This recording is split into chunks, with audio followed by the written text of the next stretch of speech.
Cliff Schecter, would you want to become a Christmas tree farmer in Becker, Minnesota? It's better than the profession I chose to go into. So I mean, certainly it's a more honorable one, and there are fewer seditionists in it, probably. So I mean, sure, I'm good. The trees don't do Twitter drive-bys. No, they don't. So I'll apologize to start off this interview because the idiot I am, I didn't plug in my really good camera on time enough, and the battery died. Oh. So here we are back to old-fashioned using the computer camera, and I hope my sound isn't too echoey. But no worries. We'll survive. You got to remember, I'm wash and wear. I'm Slack or casual, so you and I are fine. Of course, Cliff Schecter, the Blue Amp channel on YouTube. And it is exceptional, and I can't recommend it enough. I will link to it a little bit later on. If you're not subscribed, you need to be subscribed. How many subscribers are you at right now?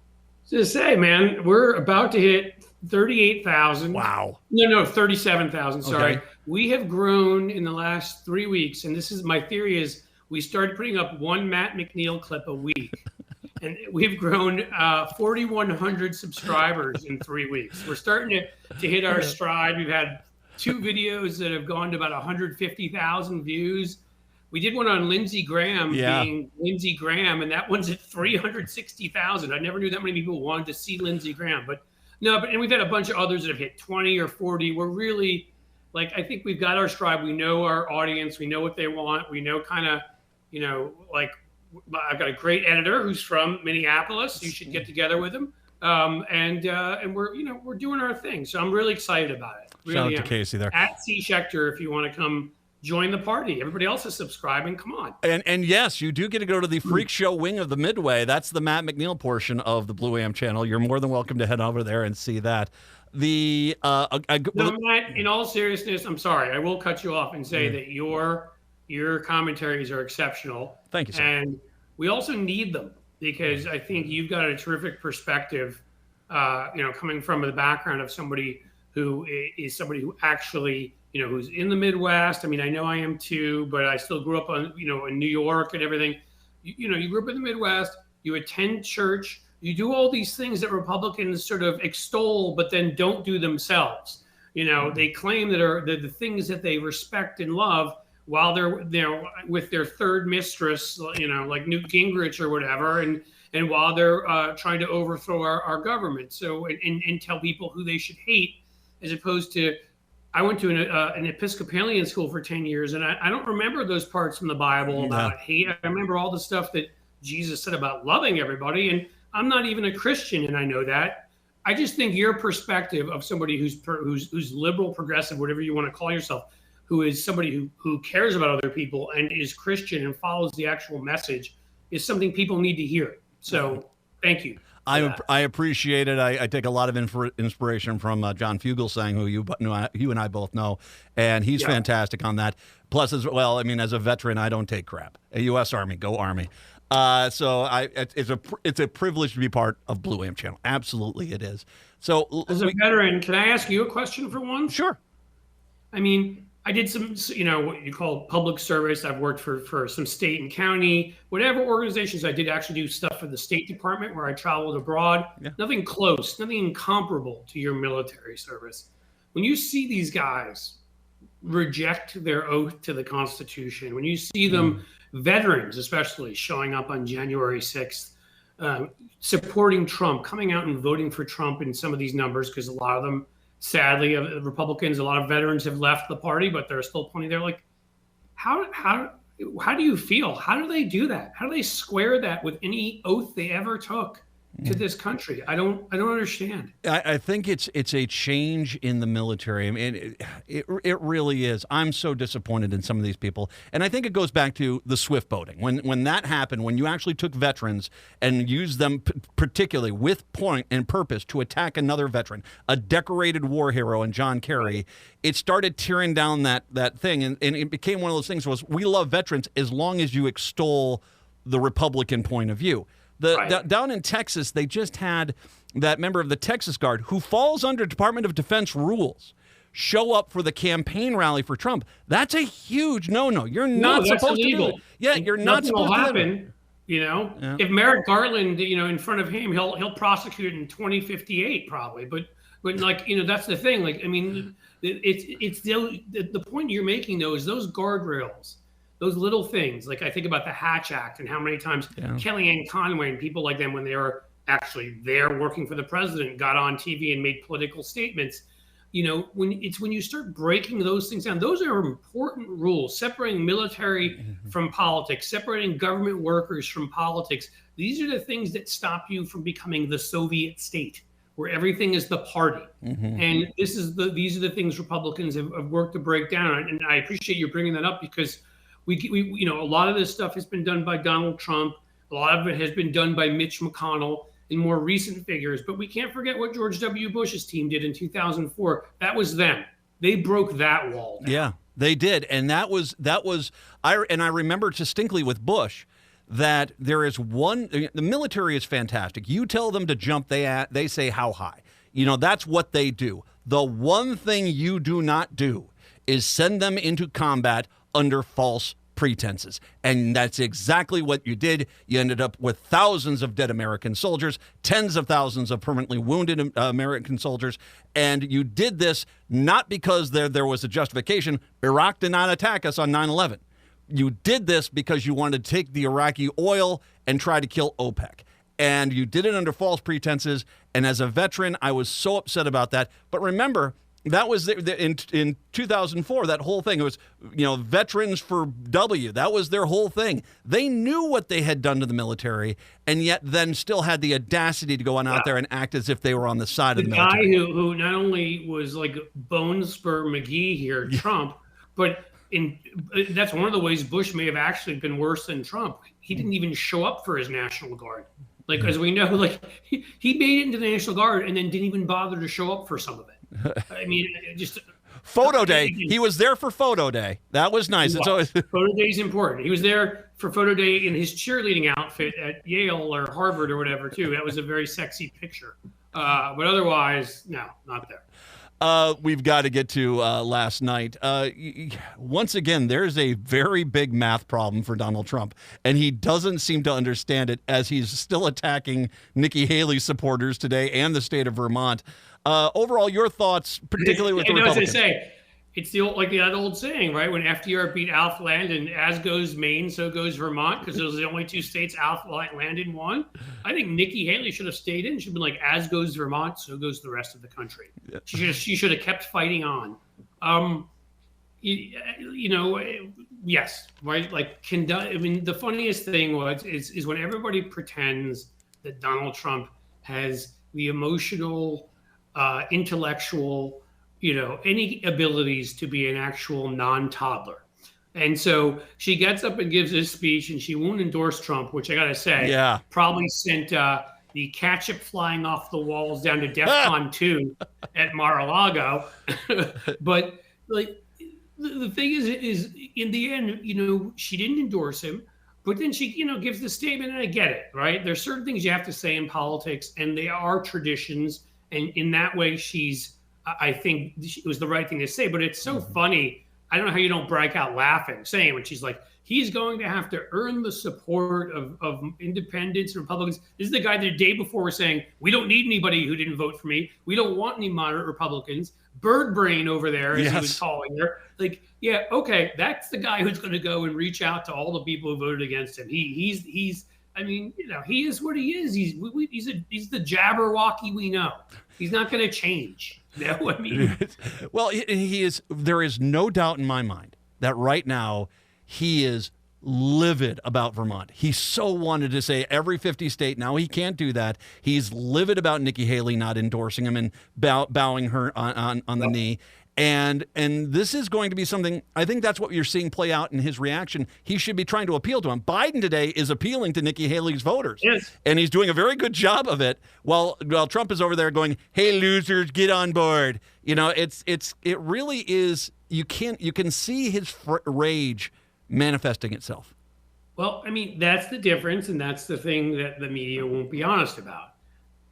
Sane adult, toddler fighting over the swings at recess. And it's just that simple. He's so emotionally damaged in such serious ways, he cannot bring himself. To him, it is a total rejection. It's narcissistic injury. It's embarrassment. These people didn't vote for me. And that is the mentality of people who become dictators, because they hate everybody who does not support them and thinks that they deserve the worst fate in the world, instead of saying, maybe there's a reason they didn't support me. And, it's not like every voter in Vermont who didn't vote for him came out and insulted him personally. They just didn't vote for him, but to him, that's what they did. So he cannot go and appeal to them. Now, and again, it doesn't matter in Vermont, because Vermont isn't a state that matters. But again, you've seen in numerous of these states, one of them was crazy. Was it North Carolina, where it's like 70% or something? Haley voters won't vote for him. Well, I'll tell you what. Let's finish up that thought. When we take a break, we're going to come back. We'll go over that some more as well. Cliff Schecter, kind enough to join us here on a post Super Tuesday Wednesday. It is the Matt McNeil Show. About you, but I feel good. I don't know about you, but.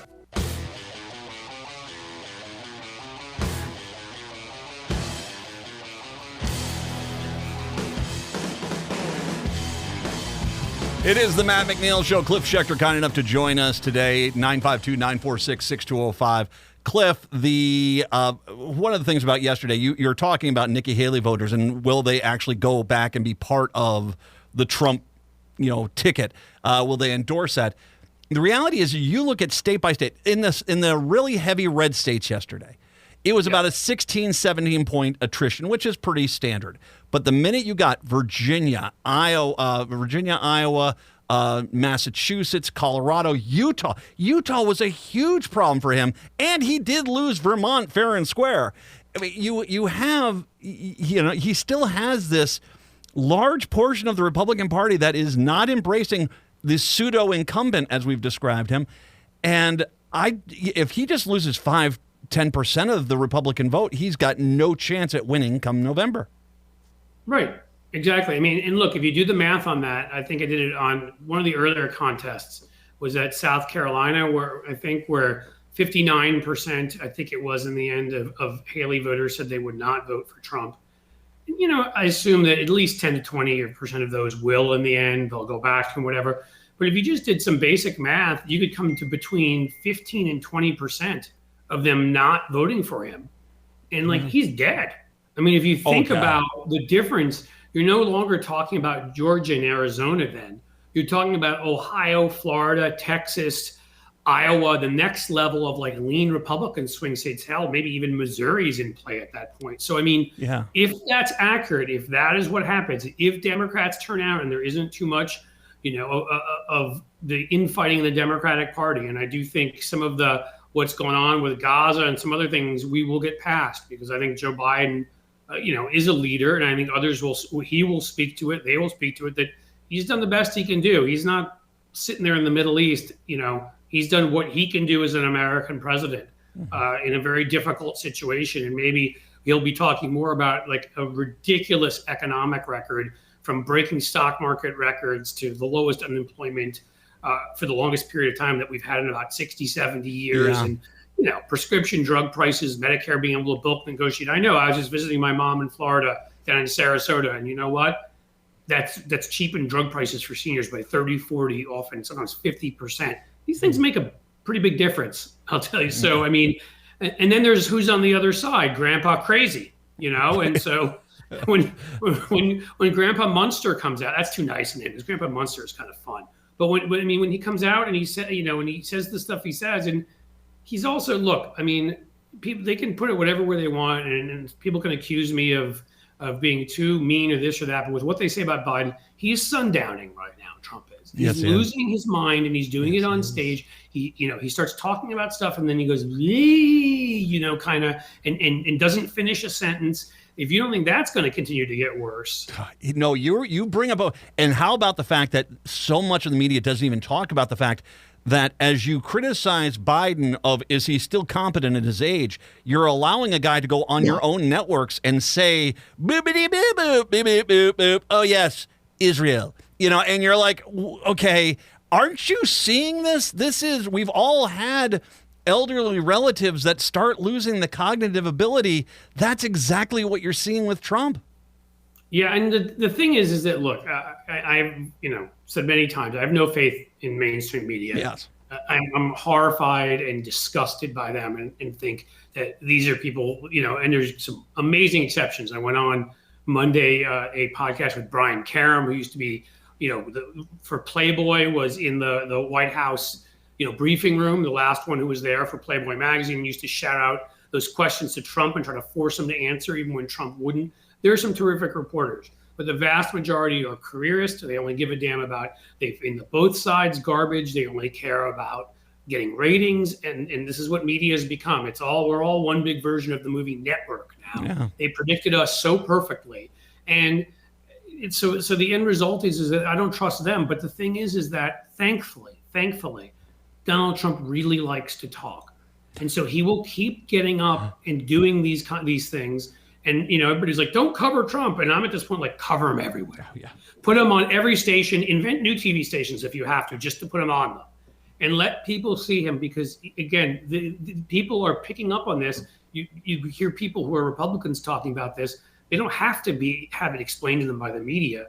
As you said, we've all had relatives. We've all seen people like this. It's happening in front of your eyes, and you just need to see a couple of clips. I'm doing a weekly thing on my channel at this point. I mean, the last one was one of these with the videos that got about 150,000. I won't say the words and get you in trouble, but it was WTF did Trump say?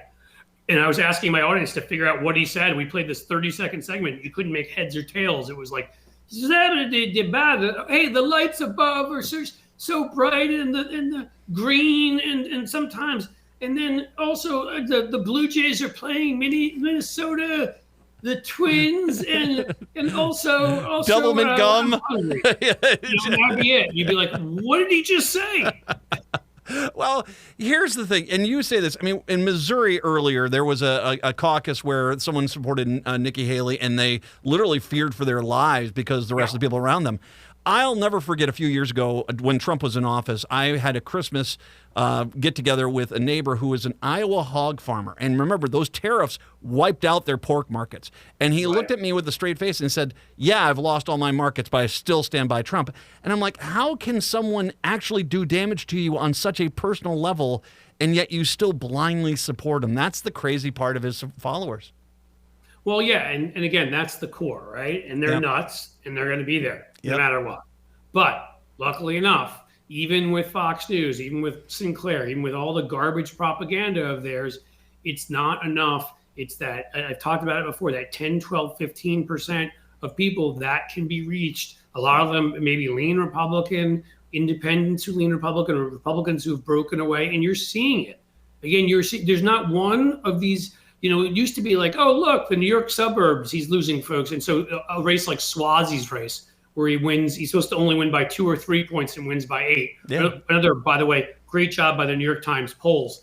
But you start seeing it in places like Jackson, Mississippi, and you start seeing it in North Carolina and even more rural Virginia, not rural, but like Richmond, not Northern Virginia, the suburbs. Where in these more southern states, more conservative states, where he's now having suburban women run from him. Oh, yeah. And, whether it's the E. Jean Carroll verdict, whether it's what the Alabama court did with in vitro fertilization, whether it's Dobbs, whether it's all of it and more, it's college educated folks in general, and even more specifically, suburban women, white women who are college educated, are just running from him. Yeah. And so if the Democrats can keep most of their coalition together, again, good luck. And I just think, again, the media doesn't have to sort of, in an ideal world, they would tell people what exactly is going on without fear or favor. It wouldn't matter. They wouldn't care about party. They wouldn't care about gender. They would just tell you what's going on. But we don't need them to, because he's showing everybody who he is. And if that mifepristone verdict comes down the wrong way, Republicans are going to have zero chance in November, and that is I could see that coming. No. Cliff, that's it goes quick, my friend. Once again, the Blue Amp channel on YouTube. If you are not subscribed, I'll put the link out there. See Schecter on YouTube. You can find it there. Cliff, as always, exceptional. Thank you very much for joining us on the Wednesday after Super Tuesday, my friend. My pleasure. Thanks for having me on, man. You take care. Let's take a break. Come on back. It's the Matt McNeil Show.